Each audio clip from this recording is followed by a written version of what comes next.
jasho, kelele zinapanda, hisia zinachangamka. Hapa ndipo kila kitu kinaamuliwa. Hii ni full time. Mchezo unaanza, unapanda na mwisho wake unaamua kila kitu. Full time ya Hotbees. Kuiangalia Yanga kwenye TV, lakini pia kumuona wata player X Factor Stefan Aziz Ki. Kwanza ukiliona tunajua jamani solution ya matatizo yetu ile. Yaani ukiliona ni Aziz Ki tu, wananchi wenyewe tunafurahi yani. Ana uwezo wa kupiga mbali, ana uwezo wa kupiga karibu, ana accuracy ya kufunga ya hali ya juu. Sawa, ana uwezo wa kupiga pasi yenye madhara. Hakuna mchezaji yote anaweza kwenye ardhi ya Tanzania. Si mdogo Casemiro. Nimependa sana kocha wetu kumwamini Casemiro kwa sababu alichofanya ni kumtibu Casemiro kisaikolojia. Mechi iliyopita Haddad akucheza vizuri. Kwa hiyo angemwacha yule mchezaji tulikuwa tunamdestroy kisaikolojia. Kwa hiyo kumwanzisha kwenye mechi ya kwanza ya ligi ni kumtibu kisaikolojia nani Casemiro.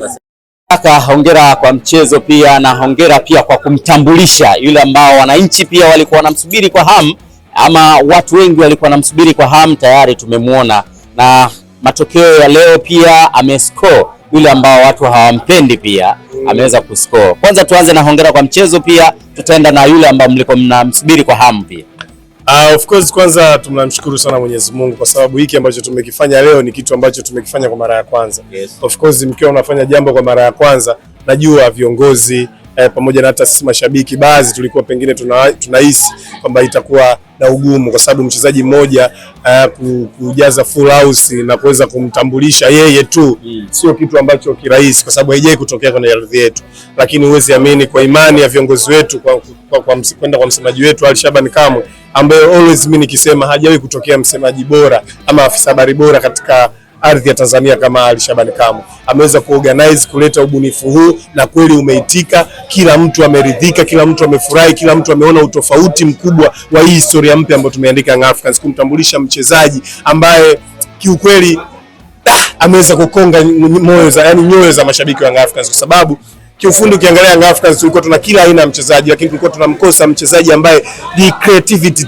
typically creative, yani big brain ambayo inaweza kung'amua kuleta kitu cha tofauti. Si umeelewa? Yaani mchezaji ambaye anaweza kufanya chochote cha tofauti ndani ya muda mchache. Si umeelewa? Sasa Stefan Aziz Ki ni solution. Na sisi baada ya kuona na wananchi wote tulitegemea hilo na tuliamini kwamba Stefan Aziz Ki ndio solution ya kile ambacho tunakihitaji. Kwa hiyo leo tumeweza kumtambulisha na tumeweza kumrudisha kwa heshima pia Stefan Aziz Ki kwa sababu sio rahisi. Yaani ametoka huko alipotoka, amekuja Tanzania, amerudi kwa heshima. Amekuja wachezaji wengi hapa, amerudi kama kuku, amerudi kama kondoo tu. Sawa, ama kama wanawapotevu, lakini yeye amerudi kwa heshima. Sawa, tumemfanyia shughuli kubwa, tamasha kubwa na watu wamejaa, wamejitokeza kwa wengi na of course hata yeye anaonesha jinsi gani anaipenda Young Africans na yupo tayari kujitoa kwa Young Africans. Kiko tumefanya jambo kubwa, tunastahili pongezi na pongezi nyingi ziende kwa msemaji wetu pamoja na uongozi ambao umeridhia kubariki kile ambacho ama kubariki lile wazo la Ali Shaban Kamwe. Tukija katika mchezo wa leo, kiukweli ni matamanio ya watu wengi sana kumuona Shaulili anafunga, lakini kwa wale ambao tunamfahamu, tunaamini uwezo wa Shaulili, tulikuwa tunajua tu ni swala la muda, ni mtu ambaye atafunga sana. Of course leo amefunga kwenye mechi ya kwanza ya ligi, maana yake kwamba ni kiashiria cha kuonesha atakuwa na muendelezo wa kufunga kwa sababu ni mchezaji mkubwa na wa daraja la juu. Na hata goli alilolifunga ukiliangalia ni goli ambalo sio rahisi kuconvert kuwa goli. Ni mistake ya defender, lakini kuiconvert kuwa goli inabidi uwe na exposure, experience na utulivu wa hali ya juu kuweza kuliconvert ile goli. Na ndio alichokifanya Shaulili na ndio maana yake ya kuwa na mchezaji top player. Si umeelewa? Kwa hiyo tumefurahi kumuona Shasha Boy na sisi tuwaambie tutaruka sana. Yaani vile kikangaro tutaruka sana. Tumeanza sasa. Yaani ndio tumeanza. Safari tutaruka mpaka tutoke mishipa. Mimi nakwambia ukweli.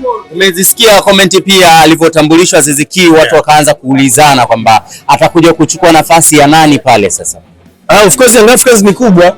Young Africans tumezoea kuwa na kikosi kipana na tunaenjoy kuwa na kikosi kipana. Yule ni namba 10. Namba 10 alikuwa Alan Okello na tunashukuru. Tumefanya biashara Alan Okello, tumechukua mpunga japokuwa tajiri alikuwa anasema ingewezekana wawepo wote tu. Ila kulingana na ushauri mzuri wa kiuchumi kwenye klabu yetu, watu wakaona inabidi tumuuze ili mbali tubaki na Stefan Aziz Ki. Kwa hiyo najua namba bado ipo, nafasi bado ipo, ni uwezo wako, quality yako utakachokionyesha kwenye kiwanja cha mazoezi ndio kitakufanya ucheze. Stefan Aziz Ki anakuja kuongeza kitu kikubwa sana ndani kwenye ligi ya ndani, lakini hata kimataifa. Tunamuona kwa Kangwanda ana kitu kimoja cha tofauti. Sawa, tunamuona Zokoani. Sawa, tunamuona yule Shaulile. Wale wanahitaji mtu ambaye ana mawazo na akili kubwa zaidi yao za kuweza kuwafanya wawe bora zaidi. Sijui umeelewa?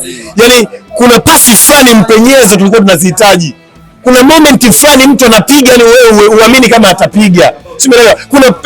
Kuna kupesi fulani hivi mtu anaweza akafanya, yani kudondosha wachezaji wawili watatu. Kuna mchezaji fulani ambaye hata ukija ngongo unaanguka wewe unamwacha kwa sababu ya physics yake. Tulikuwa tunamhitaji. Of course Engineer Harris ametupatia kutoka kwa mwekezaji wetu GSM. Tumefurahi na tunafuraha sana kwa sababu sisi wakati tunamtambulisha X Factor, usimzidi X Factor bwana, usimzidi. Tunamtambulisha X Factor, kuna watu wanamtambulisha kule Mgunda. Levels brother. Afu kuna watu wakawa wanahisi kwamba mnaenda kuiba tena. Tunamuiba nani sasa kwenye ile timu? Hebu angalia wewe. Hata wewe ukiangalia tu mchezaji wa kuchukua uone. Pale kuna mchezaji anaweza kucheza. Si Engineer Harris kasema kuna mtu anaweza mpaka anasumbua huenda tukamuona. Ngoja nikwambie kitu. Rais ana akili sana. Anajua kucheza na saikolojia yao. Sawa? Hiko kitendo kitawachezesha kwa mashaka sana msimu na watakuwa wanatuoneshana vidole mpaka msimu unaisha na sisi ndo tunafurahi. Si umeelewa? Lakini kiuhalisia inabidi tuwape muda kidogo tuendelee kujiridhisha. Sidhani kama kaongea hivyo akiwa na maana hiyo. Mimi nakwambia ukweli. Unakumbuka ile mechi pia ya ngao ya Hisani alikuwa ananong'onezana na wachezaji wa Simba Sports Club. Ile ni fair play, ni jambo la kawaida. Watu wakawa wanahisi hofu yao kwa sababu Engineer Mafia. Kwa hiyo akishaona vile tu wana hofu, wanajua kuna jambo linaweza katoka. Unajua umeona kocha wao alikuwa achezi mbali muda wote anachungulia. Sababu anajua huyu Mafia amemchukua Selemani Mwalimu, alimchukua Shauri ambao wote walikuwa wanataka kuja kwetu. Mwisho wa siku amehamia kwenye timu yao. Kwa hiyo wana hofu ile. Tuambie tu mpira ni pesa, mpira ni uwekezaji. Young Africans yakitaka mchezaji anatia pesa, pesa zipo mfuko wa shati. Ila nyinyi pesa zenu zina makelele mengi, story nyingi sana. Yani na saa kibao, mara zipo benki, mara ziko wapi, hizo story tu. Weka hela, Yanga tuna enjoy. Yani hakuna mashabiki wana furaha kama mashabiki wangu. Unajua kuna muda nimekaa nikamwambia, hebu angalia watu walivyolala uwanjani, mtu kalala hivi anaangalia mpira. Kaambia watu watakuja kufa na sukari.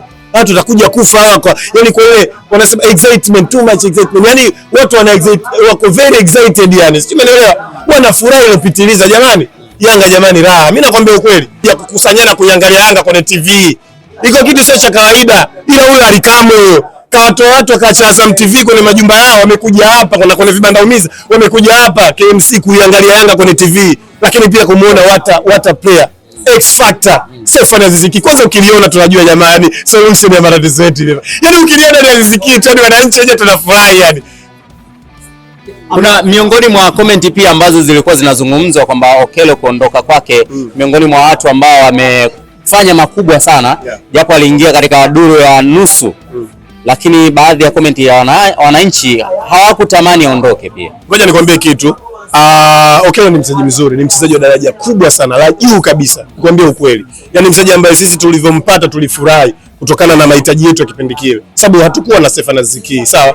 Lakini tulikuwa na Pacome tu peke yake. Na Pacome anakuwa mzuri zaidi akiwa anakaa pembeni. Sio, kwa hiyo tulikuwa tunahitaji typically namba 10. Sawa, lakini kwa intensity ya ligi yetu, sawa, watu wanagongana sana. Inahitaji mtu wa very physical kama unaangalia. Sio, Okello hayupo physical, lakini pia kama mnaangalia Okello ni mchezaji ambaye anaweza kuwa bora zaidi timu ikiwa inafanya vizuri. Sio, umeelewa? Timu ikiwa inacheza Okello anakuwa bora zaidi, lakini kama timu haichezi inahitaji matokeo na wakati hawana mchezo mzuri, Aziz Ki anaweza kukonvertia ama kukupa chochote ndani ya muda wowote, kwa sababu ana uwezo wa kupiga mbali, ana uwezo wa kupiga karibu, ana accuracy ya kufunga ya hali ya juu, sawa, ana uwezo wa kupiga pasi yenye madhara. Hakuna mchezaji yote anaweza kwenye ardhi ya Tanzania. Sio, umeelewa? Yani ana vitu vingi vya tofauti ambavyo anakuofa wachezaji wengine hawawezi. Kwa hiyo kuondoka kwa Okello, sisi kama mashabiki wa Young Africans na replacement ya Aziz Ki, sisi tumefurahi kumuona Stefan Aziz Ki kwa sababu tunaamini aliyekuja ni bora zaidi ya yule aliyeondoka, lakini hatukatai, hatubezi ubora wa Okello. Sawa, Okello ni mchezaji mzuri, amekuja kwa muda mfupi, ametengeneza numbers kubwa, lakini mbele ya Stefan Aziz Ki, Stefan Aziz Ki ni next level brother. Lakini pia tumechukua hela. Yaani unachukua hela bado unapata X Factor unaohitaji wewe. Nyamoni kama raha hizo. Leo kingine nataka niwakumbushe, najua hiki hamwezi kuniuliza. Kwa nini Yanga Afrika kipindi cha kwanza hatujapata matokeo? Wengi kikuza wanaweza kujua kwa nini? Kutokana na ubora wa Namungo pia. Mimi nakupa sababu mbili sasa hapa chapa. Cha kwanza ni mechi ya kwanza ya ligi. Sawa? Timu nyingi zinaingia na hamu na hamasa na hari ya juu, sawa, kuhakikisha wanakuwa na mchezo mzuri na matokeo mazuri. Hicho cha kwanza. Lakini cha pili, aliyaniita yule. Lakini cha pili sasa. Sisi tumemwanzisha nani? Dogo Casemiro. nimependa sana kocha wetu kumwamini Casemiro kwa sababu alichofanya ni kumtibu Casemiro kisaikolojia. Mechi iliyopita Adabi akucheza vizuri, kwa hiyo angemwacha yule mchezaji tulikuwa tunamdestroy kisaikolojia. Kwa hiyo kumwanzisha kwenye mechi ya kwanza ya ligi ni kumtibu kisaikolojia nani Casemiro. Sasa dakika alizocheza zimemtosha cha yeye kufanya kile ambacho alitakiwa kufanya. Ndio maana nikamwambia hapa inahitaji aingie mchezaji mwenye quality sawa na hawa waliokuwepo uwanjani ili waweze kudeliver kile ambacho wanakitaka kwa pamoja. Unajua Maxi Duki Abuya, sawa, akicheza na Casemiro kuna vitu ambavyo wanaviwaza kwenye akili yao. Casemiro kwa level yake bado hajafikia, lakini wanapoingia Mudathiri haya ni rahisi sana kuingia kwenye mawazo yao na kuweza kutengeneza kitu kwa impact ya timu kwa haraka. Na ndio maana alivyoingia tu ndani ya dakika 5 tunaweza kupata magoli mawili na chap tukamiliki mchezo na tukaweza kupata matokeo. Asanteni ndugu yangu. Shukrani sana. Dakika 90 zinapofika mwisho, kelele zinapanda, hisia zinachangamka. Hapa ndipo kila kitu kinaamuliwa. Hii ni full time. Mchezo unaanza, unapanda na mwisho wake unaamua kila kitu. Full time ya Hot Peas.